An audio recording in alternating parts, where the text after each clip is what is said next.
ಇನ್ನೊಂದು ಕಡೆ ಸರ್ ಧರ್ಮಸ್ಥಳ ತನಿಖೆ ಕೂಡ ನಡೀತಾ ಇದೆ ಸರ್. SIT ತನಿಖೆ ಬಗ್ಗೆ ನಿಮ್ಮ ಅಭಿಪ್ರಾಯ ಏನು ಸರ್? ಯಾವ ರೀತಿ ಎಕ್ಸ್ಪ್ಲೇನ್ ಮಾಡ್ತೀರಾ? ಏನು ಹುನ್ನಾರ ಇದೆಯಾ, ಏನು ಒಟ್ಟಾರೆ ಸರ್? ಅಲ್ಲ, ಈಗ ನಿಮಗೆ ಗೊತ್ತಿದೆ, ಕಳೆದ ಸುಮಾರು ದಿನಗಳಿಂದ ಯಾವ ರೀತಿ ಒಬ್ಬ ವ್ಯಕ್ತಿ ಮುಸುಕುದಾರಿ ಯಾವ ರೀತಿ ದಿಕ್ಕನ್ನು ತಪ್ಪಿಸಿದ್ದಾರೆ, ದಾರಿಯನ್ನು ತಪ್ಪಿಸಿದ್ದಾರೆ. ಇದು ಅಂಥ ಪವಿತ್ರವಾದಂಥ ಒಂದು ಧರ್ಮ ಕ್ಷೇತ್ರವನ್ನು, ಪವಿತ್ರವಾದಂಥ ಧಾರ್ಮಿಕ ಕ್ಷೇತ್ರಕ್ಕೆ ತೇಜೋವಧೆ ಮಾಡಬೇಕು, ಅದಕ್ಕೆ ಅಪಚಾರ ಮಾಡಬೇಕು ಅನ್ನುವ ಹಿನ್ನೆಲೆ ಬಹಳ ಗೊತ್ತಾಗಿದೆ.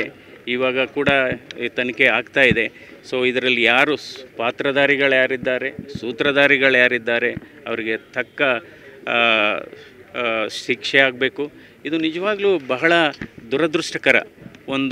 ಇವತ್ತು ನೋಡಿ, ದೇವರನ್ನು ಕೂಡ ನೆಮ್ಮದಿಯಾಗಿರ್ಲಿಕ್ಕೆ ಬಿಡ್ತಾ ಇಲ್ಲ ಇವತ್ತು ಕೆಲವರು. ಅದನ್ನು ನಾವು ಖಂಡಿಸ್ತೇವೆ.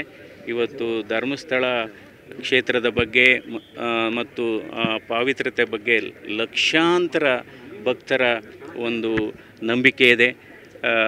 ಈ ನಂಬಿಕೆಗೆ ಈ ವ್ಯವಸ್ಥೆ ದ್ರೋಹ ಮಾಡಿರೋದು, ದೇವ್ರಿಗೂ ಆ ಸ್ಥಳಕ್ಕೂ ದ್ರೋಹ ಮಾಡಿದ್ದಾರೆ ಮತ್ತು ಲಕ್ಷಾಂತರ ಭಕ್ತರಿಗೂ ಕೂಡ ತೇಜೋವಧೆ ಮಾಡಿದ್ದಾರೆ. ಅವರನ್ನು ಮಾನಸಿಕವಾಗಿ ಬಹಳ ಘಾಸಿ ಮಾಡಿದ್ದಾರೆ. ಒಟ್ಟಿನಲ್ಲಿ ನ್ಯಾಯ ಸಿಗುತ್ತಾ ಸರ್? ಇವಾಗ ನ್ಯಾಯ ಅಂದರೆ ಸೂಕ್ತವಾದ ನ್ಯಾಯ ಧರ್ಮಸ್ಥಳಕ್ಕೆ ನೋಡೋಣ. ಕಾಲವೇ ಅಲ್ಲ, ಏನಿವೆ ಅದ್ರ ಬಗ್ಗೆ ಕೂಡ ತನಿಖೆ ಆಗ್ತಾ ಇದೆ, ನೋಡೋಣ.